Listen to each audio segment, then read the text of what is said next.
चिंता छोड़कर आगे बढ़े किसी भावना के साथ में। मनीषी को नमोस्तु। आप सभी भक्तों को अपने मंगलमय वाणी से उद्बोधित कीजिए। नमोस्तु नमोस्तु नमोस्तु। बोले आचार्य श्री गुप्तानंद जी गुरुदेव की जय। बोले सनातन के सामने हाँ स्वामी जी शुरू कीजिए। शुरू कर। ओम नमो अनंताणं नमो सिद्धाणं नमो ज्ञानं नमो वच्छायाणं नमो लोये सवसागुणं मंगलम भगवान विष्णु मंगलम गौतमो गणी मंगलम कुंद कुंदाद्यो जैन धर्मोस्तु मंगलम जैन धर्मोस्तु मंगलम जैन धर्मोस्तु मंगलम। जय तो देवादेव शंकरादिनाथ भगवान की जय। देवादेव चिंतामणि पार्षद भगवान की जय। देवादेव वर्तमान शासन नायक महावीर भगवान की जय। आचार्य श्री कुंद कुंद देव की जय। आचार्य श्री चारित्र चक्रवर्ती शांति शांति महाराज की जय। श्री आरती महाराज की जय। ज्ञान तपस्वी आत्मानंद महाराज की जय। आचार्य गुरुदेव की जय। जय भव्य आत्मा। आज हमको ये अवसर मिला है, ये बड़ी भाग्य की बात। ये अवसर कभी कभी मिलता है। धर्म लाभ कैसे होता है? कुछ सत्संग से ही होता है। और धर्म लाभ से कुछ न कुछ अपनी आत्मा की निर्जरा भी हो सकती है। निर्जरा के माध्यम से अपनी आत्मा के जो कुछ कर्म कले लगे हुए वो दूर हो सकते हैं। आज चतुर्दशी का दिन मतलब पनिशमेंट। जीव अनादिकाल से अतिक्रमण करते आ रहा है। अतिक्रमण के संसार के जीवों का स्वभाव ही, किंतु प्रतिक्रमण केवल मुनि ही करते। और प्रतिक्रमण करना और उसके बाद उसके पनिशमेंट में प्रायश्चित लेना, ये उनका नियम ही है, वही धर्म है। उससे कुछ न कुछ कर्म की निर्जरा होती, तब वो कुछ आगे चलता है संयम के मार्ग पर। देखो संसार में ऐसे भी कुछ जीव होते, जैसे रावण ने क्या किया था। एक निमित्त ज्ञानी को पूछा कि हमारा मरण कैसा हो और किस तरह से हो। तो निमित्त ज्ञानी ने बताया, अयोध्या का राजा दशरथ, उनका पुत्र रामचंद्र और मिथिला का राजा जनक, उनकी पुत्री सीता, उनके निमित्त से तुम्हारी मृत्यु हो जाएगी। उसी समय बैठा हुआ उनका भाई विभीषण, उनको क्रोध आया। उन्होंने सोच लिया और अपने 30 अक्षरों ने सैन्य लेकर अयोध्या के ऊपर चल पड़ा और दशरथ को भी मारना और जनक को भी मारना, ऐसा उनका इरादा। और अयोध्या में आए तो इधर नारद ने सूचना दे दी दशरथ को का विभीषण राज अपने पर आक्रमण करने आ रहा है, और जनक राजा को भी सूचना दी। उन्होंने क्या किया, दशरथ राजा ने मोम का पुतला बिठाकर सिंहासन पर और उसमें कुछ रस भर दिया और कुछ कपाट में छुप गए 15 दिन के लिए। उसी प्रकार जनक राजा ने भी कर दिया। विभीषण आया और वो दशरथ समझकर उनका सिर काट दिया और समुद्र में फेंक दिया। उसी प्रकार जनक का भी किया, किंतु नियति को जो मानने है वही हो सकता है। नियति को जो मानने वही हो सकता है। इसी प्रकार अपने भाव शुद्ध करने के लिए हमेशा के सत्संगति करना चाहिए। नियति के आगे जो मान्य था वही हुआ। राम और सीता, इनके निमित्त से ही रावण की मृत्यु हुई। वही आगे चलकर विभीषण राम को आकर मिल गए। भाव दो प्रकार के होते हैं। भाव दो प्रकार के कैसे होते हैं? जैसे हिरण के भाव खाते हुए घास को भी छोड़ देता है। कोई दूर से कोई व्यक्ति देख लिया तो दूर भाग जाता है। और बिल्ली के भाव, किसी समय उनने कोई चूहा पकड़ लिया, उसके पीठ पर 4 डंडे भी मार दिया तो बिल्ली चूहा छोड़ती ही नहीं। तो सम्यक्ति जीवों के ऐसी भाव होते हैं, सब छोड़कर त्याग देता है। त्याग ही मूल धर्म है। किंतु बिल्ली जैसे भाव हो तो झपट मारकर खा लेता है, एक कर्मबंध करे। आत्मा का कल्याण करना हो तो क्या? यदर्चा भावेन दर्दुर्यः प्रभुविद्मना दुर्दुर्यः जनादासी स्वर्गे गुणगण समृद्ध सुखनिधि लभन्ते सद्भक्ता शिव सुख समाजम विमुतला महावीर स्वामी नयन पदगानि भव। यदर्चा भावेन बोले तो क्षण भर में भाव व्यक्त कर दिया तो मेढक ही स्वर्ग में जाकर देव बन गए।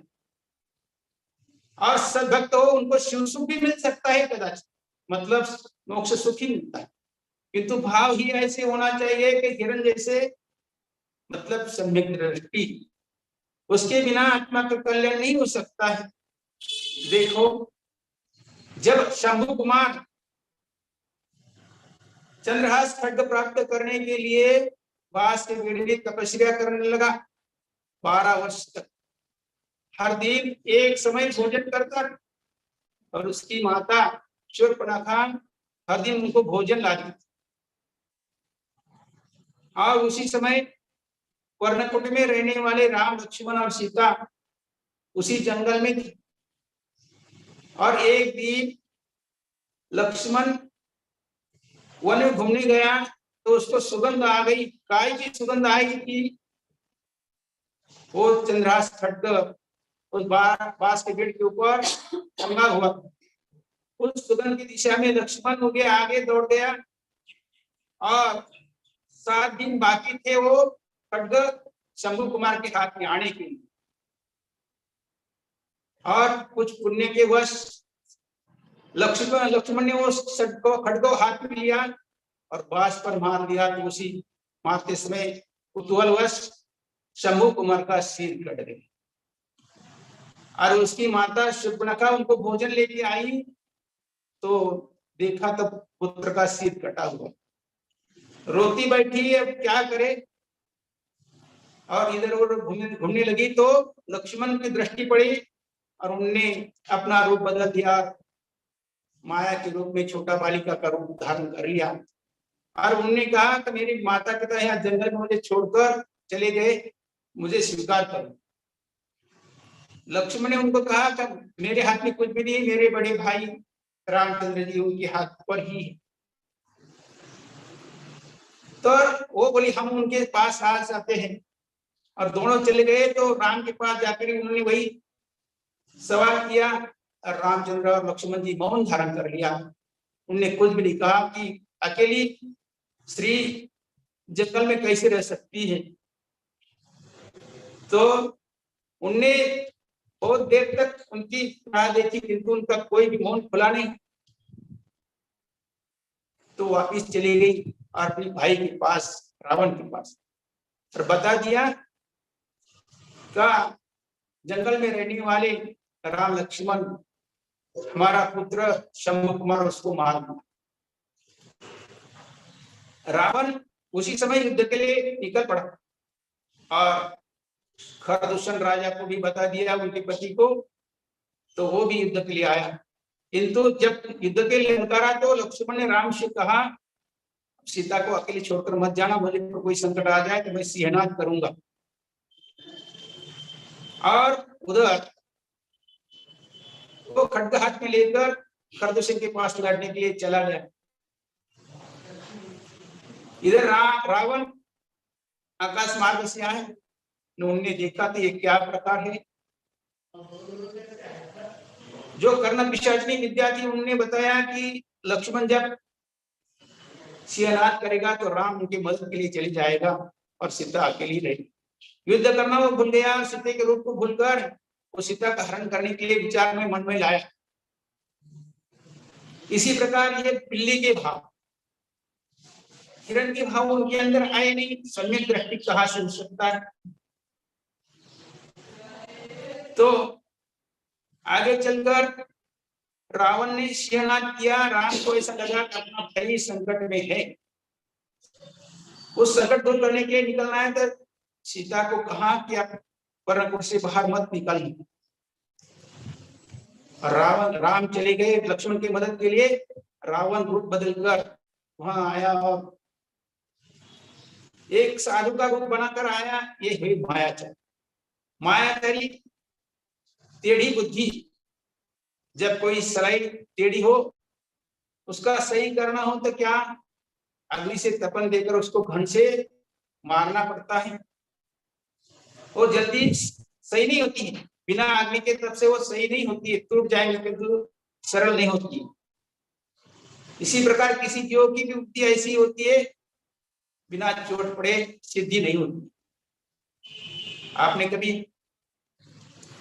बंकिम चंद्रमा का नाम सुना हो? द्वितीय का चंद्र रहता है टेढ़ा, किंतु हर दिन वो अपनी कली मिलती है और हर दिन बढ़ता जाता है और पूर्णिमा के दिन वो पूर्ण हो जाता है। तब समुद्रों भी उनको मिलने के लिए ऊपर भरती आती है, ऊपर ऊपर उठता है। तो ऐसे भी बंकिम चंद्रमा के भाव भी कुछ लोगों के होते हैं। तो रावण ने जब सीता को उठा लिया तब उनके पास एक पक्षी था जटायु। उनने अपनी शक्ति न पहचान कर भी उस रावण के साथ युद्ध करने लग गया और रावण ने कुछ विचार न करते हुए उनके पंख काट दिए। तो कोई भी अपने धर्म भाई पर संकट आ जाए, अपनी शक्ति नहीं पहचाने हुए भी उनको मदद करना ही चाहिए, उसका संकट दूर करना चाहिए। ये सम्यक दृष्टि का लक्षण होता है। आगे चलकर तो आपको सब बात पता ही है। धर्म करना है तो मायाचारी छोड़ना पड़ेगा। हम जब छोटे थे, स्कूल में जाते थे, हाई स्कूल में 3 किलोमीटर जाना पड़ता था हर दिन और 3 किलोमीटर आना। कीचड़ का रास्ता था, रास्ता सही भी नहीं था और जाकर आते थे। घर में तो भूख लगती थी, पेट में जैसे कबड्डी का खेल चल रहा है। तो माँ ने परोस दिए थाली, तो उसमें भोजन करने बैठे तो कुचर कुचर कर एक कटक मूंग का दाना। हमने कहा आज से भोजन करना छोड़ दो, पकाना नहीं आता है। नहीं, वो क्या है, कुछ मूंग ऐसे ही रहते हैं, उनको कितनी ही आंच लगा दिया जाए, पानी में भिगो दिया जाए तो सिजते ही नहीं। इसी प्रकार संसार में ऐसी ही कुछ जीव है, उनको कितने भी संबोधन किया जाए, कितने भी बोध अमृत खिलाया जाए तो भी वो सीखता नहीं, वो ठुर्रा के ठुर्रा ही रहता है। ऐसा ठुर्रा मुंह कभी भी सीखता नहीं है। इसी प्रकार ऐसे ही जीव रहते, कभी भी वो सम्यक दृष्टि नहीं बन सकते हैं, तो अभव्य ही रहते हैं। तो संसार के जीवों को इतना ही समझ लेना चाहिए कि अपना कल्याण करना है तो सत्संगति करना और अपने भाव जो हिरण जैसे भाव बनाना, सम्यक दृष्टि भाव बनाना और सत्संगति की शरण में जाना, तो आत्मा का कल्याण हो सकता है। तत्व 7 बताए और सभी तत्व जीवों के ऊपर अवलंबन। जीव तत्व ही मुख्य है और सभी तत्व भोगने वाला तो जीव ही। जीव चाहे तो कल्याण करके मोक्ष भी जा सकता है, अन्यथा नरक भी जा सकता है। तो सम्यक दर्शन ज्ञान चारित्राणी मोक्ष मार्ग, ये बताया सूत्र कुमार स्वामी ने। तो इच्छित इसी सूत्र पर अवलंबन करके अपना चारित्र अपनाना चाहिए। नहीं हो कोई चारित्र धारण करे, ग्रह त्याग करे, तो कम से कम प्रतिमा तो धारण करना चाहिए। और अंतिम समय समाधि मरण करना ही मानव जीवन का सार्थक है। अन्यथा अन्य पशु पक्षी ही जीवन प्राप्त कर लेते हैं और संसार करके अपना आयु समाप्त करते हैं। और उसी पशु पक्षी में और मनुष्य में कोई अंतर नहीं होगा। मनुष्य का तो यही एक उत्तम जीवन है, संयम धारण करके अंतिम समय उत्कृष्ट समाधि मरण करना। 2000 सागर वर्ष में केवल 8 बार ही मनुष्य हो मिलता है। और 8 भाव में भी कभी विरले जीव को ही जैन कुल मिलता है, और विरले जीव को ही जैन कुल मिलके ही सत्संगति का सहयोग मिलता है। उसने उनका लाभ लिया तो कम से कम संयम धारण किया, भूमि पर धारण किया तो 32 भाव के अंदर उनको मोक्ष मिल जाए। नहीं तो फिर वो निगोद चल जाएगा, और निगोद चले जाने के बाद ढाई उद्गल परिवर्तन तक उस निगोद से उनकी छुटकारा नहीं। निगोद में तक क्या, एक श्वास में 18 बार जन्म मरण करना पड़ता है, और जन्म मरण जैसा दुख संसार में कोई नहीं। कोई भी जीवन मरण के लिए नहीं चाहता है, जीवन जीने के लिए ही इच्छा रहती है, और इच्छा ही संसार।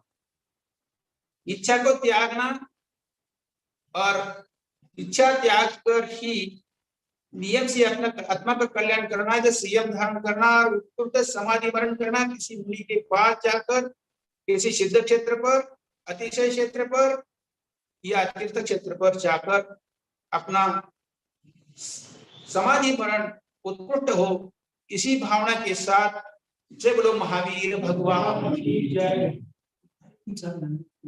और कुंतु सागर महाराज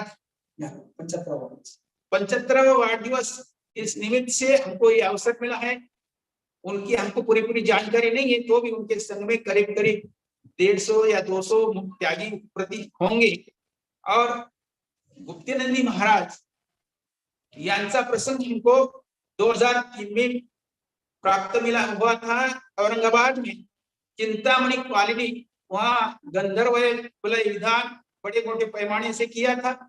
वहाँ गंधर्वलय में हम बैठे हुए, हम जब गृहस्थी आश्रम में, उसके बाद हमारा उनका प्रसंग नहीं आया, तो उनने बड़े पैमाने से प्रभावना औरंगाबाद में की थी। से के साथ जय बोलो महावीर भगवान। आचार्य गुरुदेव की जय। नमस्तु नमस्तु नमस्तु काल नमस्ते। जय काल गुरुदेव जय जय।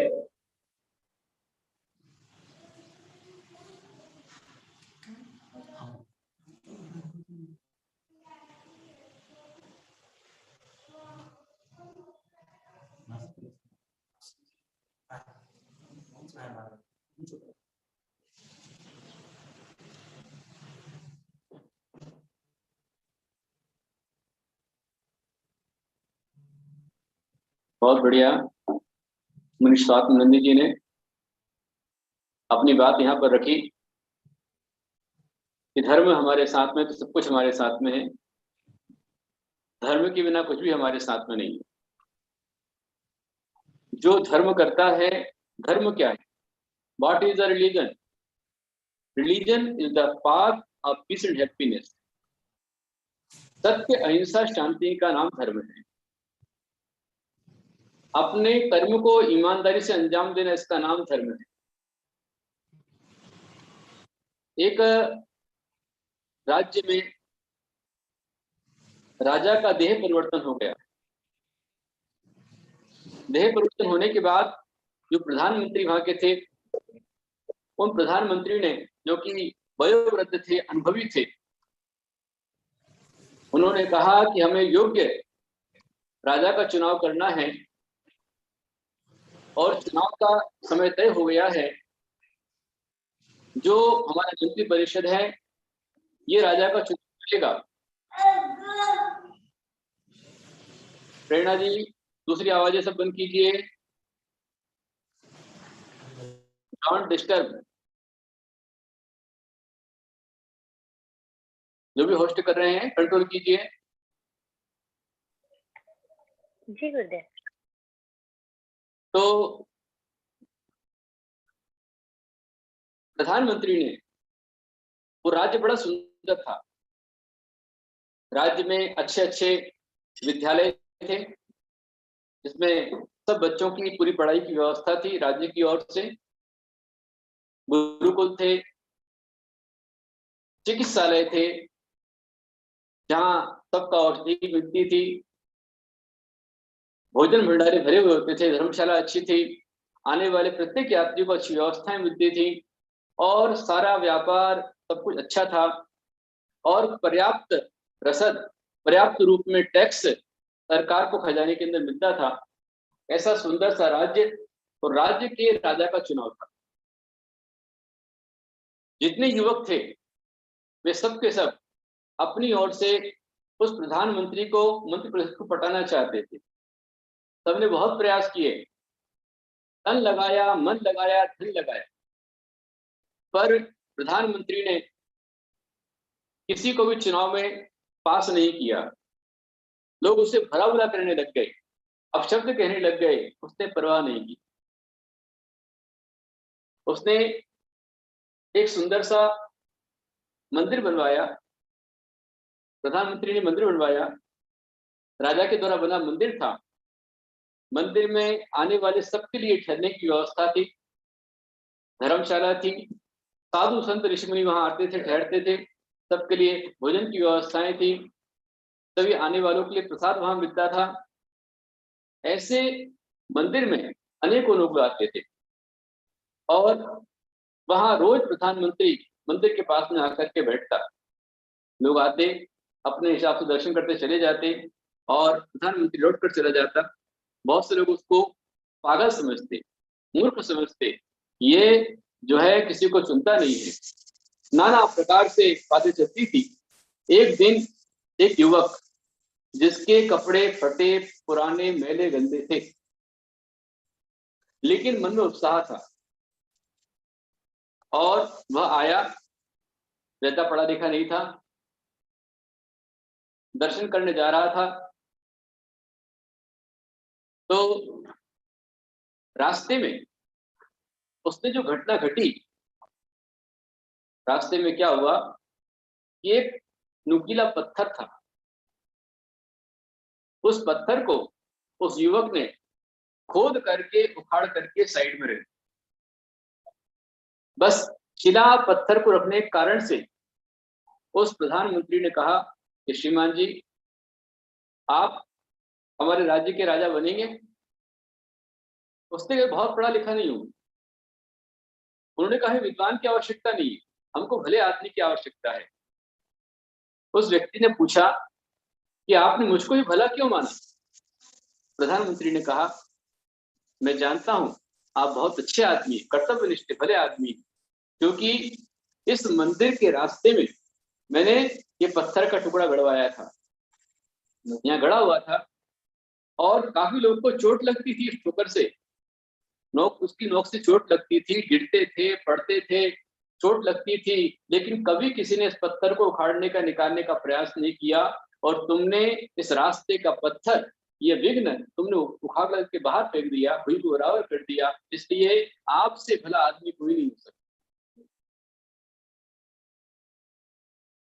बस यही अपराध में हर बार करता हूँ, बस यही अपराध में हर बार करता हूँ, आदमी हूँ आदमी से प्यार करता हूँ, आदमी हूँ आदमी से प्यार करता हूँ। मैं बसाना चाहता हूँ स्वर्ग धरती पर, मैं बसाना चाहता हूँ स्वर्ग धरती पर, आदमी जिसमें रहे बस आदमी बनकर, वो गली वो रास्ता तैयार करता हूँ, आदमी हूँ आदमी से प्यार करता हूँ। प्रधानमंत्री ने कहा कि भाई ये सामान्य बात नहीं है। उस व्यक्ति ने कहा कि ये तो सामान्य सी बात है, रास्ते में पड़े कांटे, कंकर, पत्थर जो चोट लगाने वाले हैं उनको हटा देना, रास्ता ठीक कर देना, ये हमारा सबको कर्तव्य है। उन्होंने कहा ऐसे कर्तव्य को जानने वाले बहुत विरले होते हैं।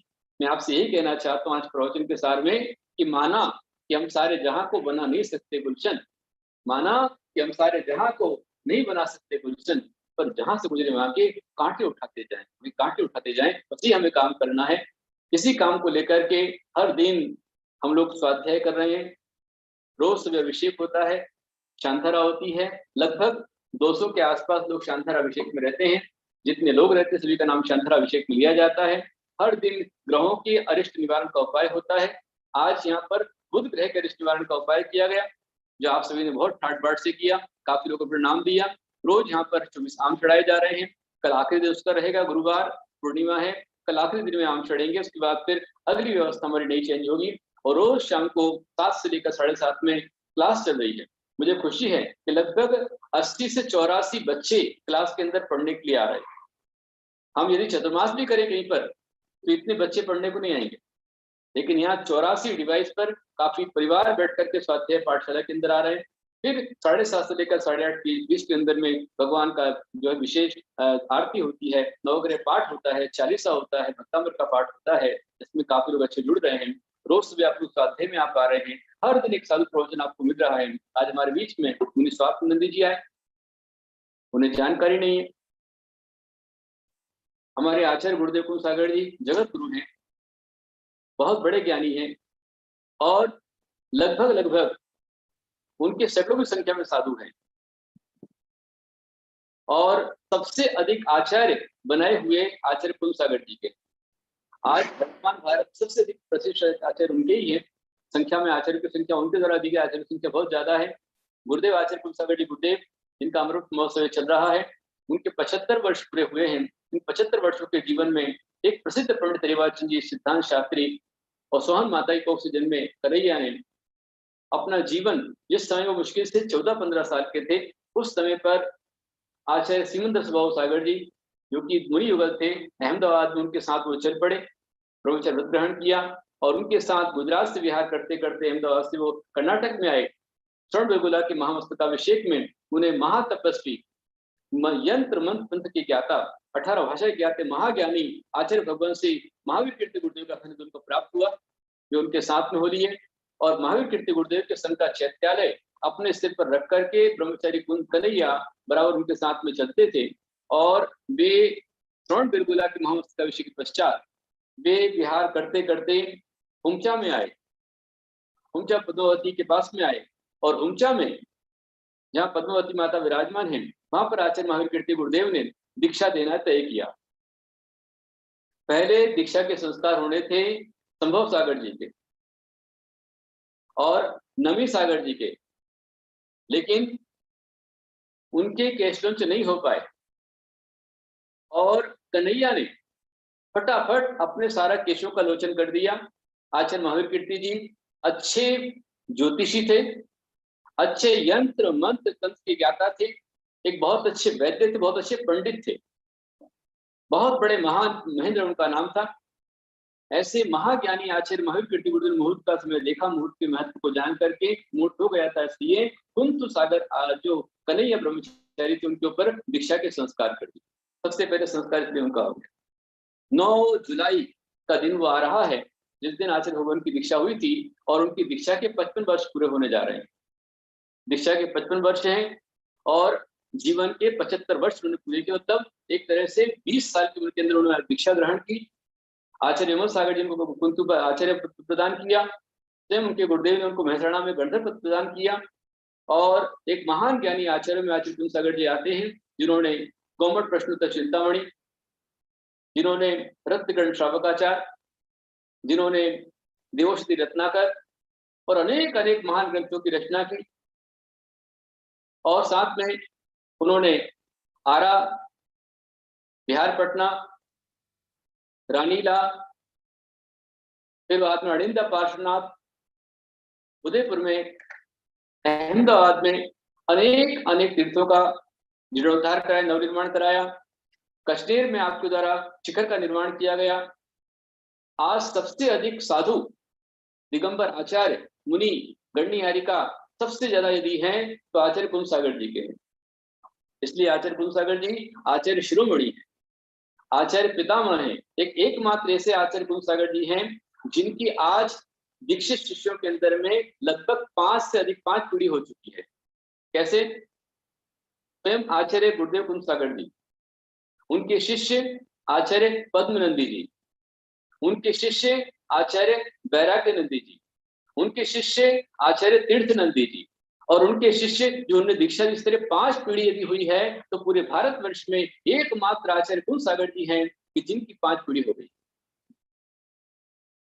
ऐसे महान ज्ञानी आचार्य, यंत्र मंत्र की ज्ञाता, मंत्र विद्या चक्रवर्ती, जिन्हें स्वयं भारत के उपराष्ट्रपति ने, रविशंकर जी ने, बीके शिवानी ने, लोकेश मुनि ने, रामदेव बाबा ने, अनेक अनेक साधुओं ने मिलकर के अब इस समय पर 30-31 दिसंबर के अंदर में आचार्य भगवान को जगत गुरु के पद से नवाजा है, जिनके उपलक्ष्य में 10 दिन का महाशिविर अभी 4 जून से लेकर 13 जून में हम लोग को अवसर मिला। हमारा पुण्य है कि हमारे गुरुदेव ने हमको चुना और आचार्य गुप्तिनंद, आचार्य बुद्धानंद जी की हाथ में बागडोर सौंपी और लगभग 61 से अधिक साधुओं ने पूरे भारतवर्ष के संपूर्ण साधु इकट्ठा करके सबके एक साथ में शिविर लगाया गया।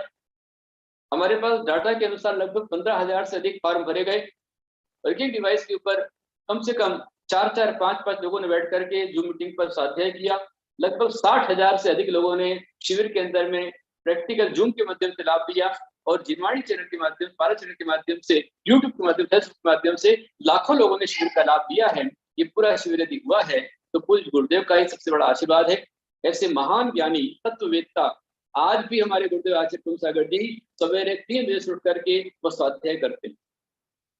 जितने ग्रंथ हैं, नियम सार, समय सार, प्रवचन सार, जीव कांड, कर्म कांड, लब्धि सार, छपना सार, सारे ग्रंथों का रोज पारायण करते हैं। 3 बजे से लेकर के 8 बजे तक उनका पारायण चलता है। ऐसे महान ज्ञानी जिनके एक से बढ़कर एक शानदार शिष्य हैं, आचार्य कनिष्ठ नंदी जी, महान वैज्ञानिक आचार्य, आज पूरे भारत के बड़े बड़े साइंटिस्ट उनके पास जाकर अध्ययन कर रहे हैं। आचार्य श्री पद्मनंदी जी, महान ज्ञानी, चरित्रवान, शीलवान, महान वक्ता, सिद्धांतवेत्ता आचार्य हैं। आचार्य श्री देवनंदी जी एक महान ज्ञानी सारस्वताचार्य हैं, जिन्होंने 2 बार अपना निर्देशन दिया कुंथपुरी के महोत्सव में और नमो कार्तिक उनके द्वारा बन रहा है।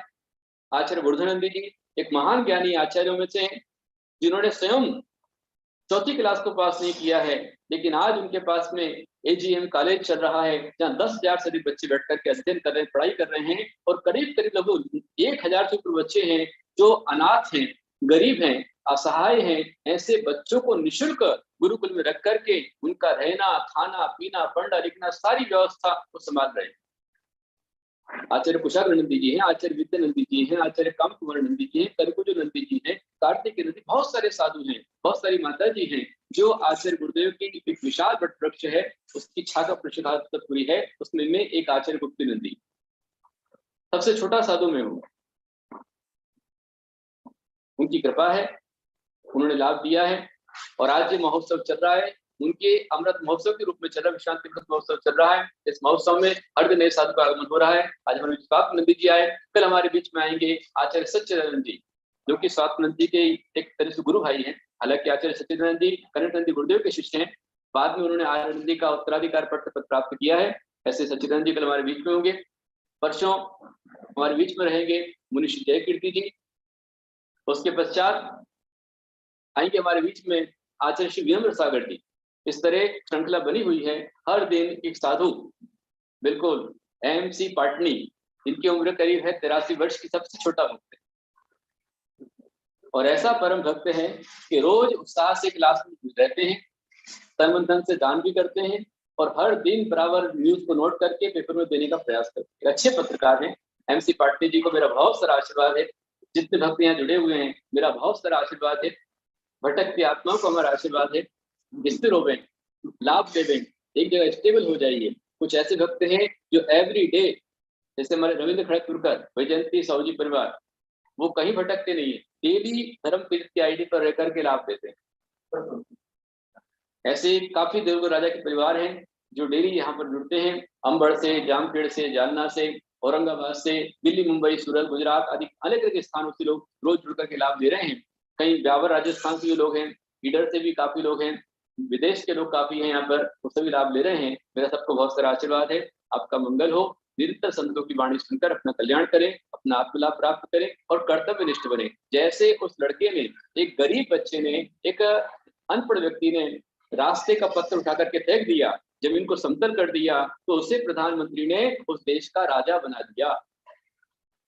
यदि आप भी अपने समाज का, परिवार का मुखिया बनना चाहते हैं, देश का राजा बनना चाहते हैं, तो हमारे आचार्य कहते हैं, अधिकार से महान कर्तव्य पालन।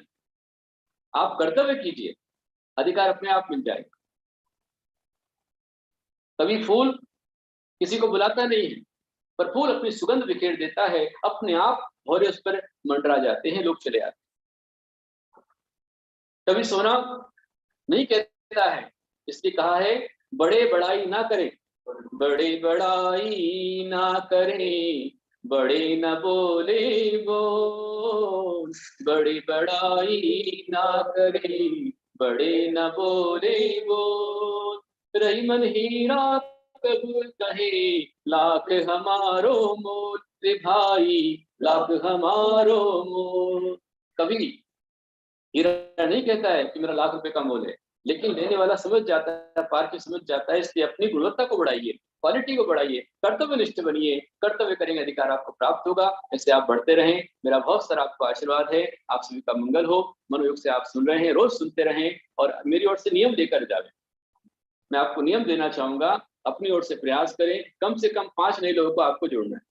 फोन करके, मैसेज करके 5 नए लोगों को जोड़िए, आप उनको लेकर के आइए, इस कोई प्रवचन का लाभ प्राप्त कर पाए। और जितने साधु आपके संपर्क में हैं, जो भी अच्छे साधु, जैसे हमारे आज का जो प्रवचन स्वामी नंदी जी का, हमारे रवि साहू जी ने स्पेशली मुझसे कहा, गुरुदेव हम प्रवचन कराना चाहते हैं। मैंने कहा अच्छी बात है, आप उनको लाइए। और आज हमारी स्वामी नंदी जी आए, आज के प्रवचन के मुख्य सूत्रधार रवि साहू जी हैं, विजय साहू जी हैं, मेरा उनको बहुत सारा आशीर्वाद है। आप भी ऐसा आशीर्वाद प्राप्त कर, जिनको भी साधु प्रवचन करना है, जो चाहते हैं करना, आप संपर्क कराइए, सूचना दीजिए, तो हम उनको प्रवचन कराना चाहेंगे। हर दिन नए साधु का, अकेले मैं ही बोलूं ऐसा नहीं, जितने साधु हमारे देश के हैं, सबका मंगल आगमन, सबका प्रवचन का लाभ आपको प्राप्त होता रहे, इस मंगल कामना के साथ महावीर भगवान की जय।